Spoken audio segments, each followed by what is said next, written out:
Dhufee jira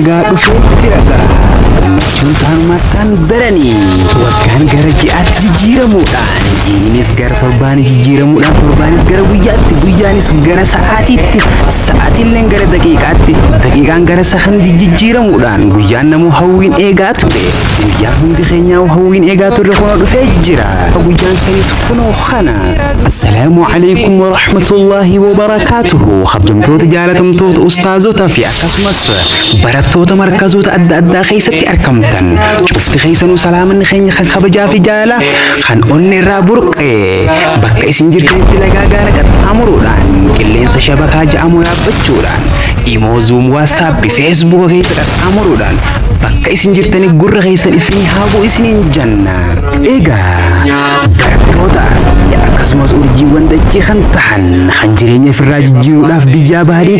biyya namaa taa'uudhaan yeroo adda addaatti dararaa adda addaa arkuudhaan tanumaa wajjin diin keenya gadi dhiisuu jechuudhaan diin isaanii qabatanii addarsul awwal jechuudhaan rakkoo shabakaatii fi akkasumas rakkoo madaamii dandamachuudhaan addarsul awwal jechuudhaan aliif irraa eegaluudhaan alif laamiin gayuudhaan eebbisa ajaa'ibaatiif qophiirra jiran. Isaan barattoota markaza kamiiti? Yaaboon irraa rakkatiin siifin hima barattoota qaqqaliif gaarii kan ta'an barattoota markaza malkaa jannataa kan yeroo dheeraadhaaf toora imootiin barachuudha. Arraan tanaa eebbisa waa hunda xumuratanii gammachuu addaatti fuula isaanii irraa ifaa bar. Egaa barattoota qaqqacalee fi urjiiwwan dachee kan ta'an kana namni barsiisuudhaan itti laffuudhaan guyyaa arraan tanaa kanaan gahe ustaaza keenya qaalii fi gaarii kan ta'e leenca fakkii nama leenca haati ta'e ustaaz Anas Usmaan rabbi jazaa kee jannataan si haa kafalu kunoo barattoonni kan yeroo dheeraadhaaf itti laffa'aa baate laffaa hin tantee hojiin si garsiisanii jiranii gammadisiin janna yaa ustaaz Anas Usmaan. Amiiraan ustaazaa wajji ta'uudhaan guyyaa arraan tanaa kanaan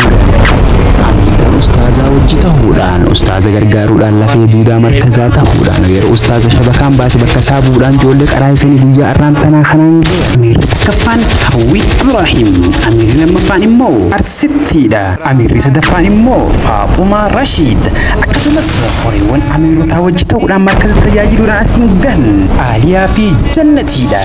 Egaa sagantaa ajaa'ibsiisoo fi bohaarsotaatitu kan isin gaggeeffamtu Februaarii 22 guyyaa Jimaataa oollee galgala akka Itoophiyaa galgala keessaa sa'aatii 2 akka Saawud Arabiyaatti ammoo galgala keessaa sa'aatii 8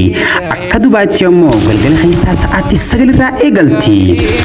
Kan kunuunsee asiin gahe hammatee barataa markaza malkaa jannataa hunda isaaniitu gammachuu fuula isaa irraa mul'ata. markaza malkaa jannataa qopheessee isin yaamaa jira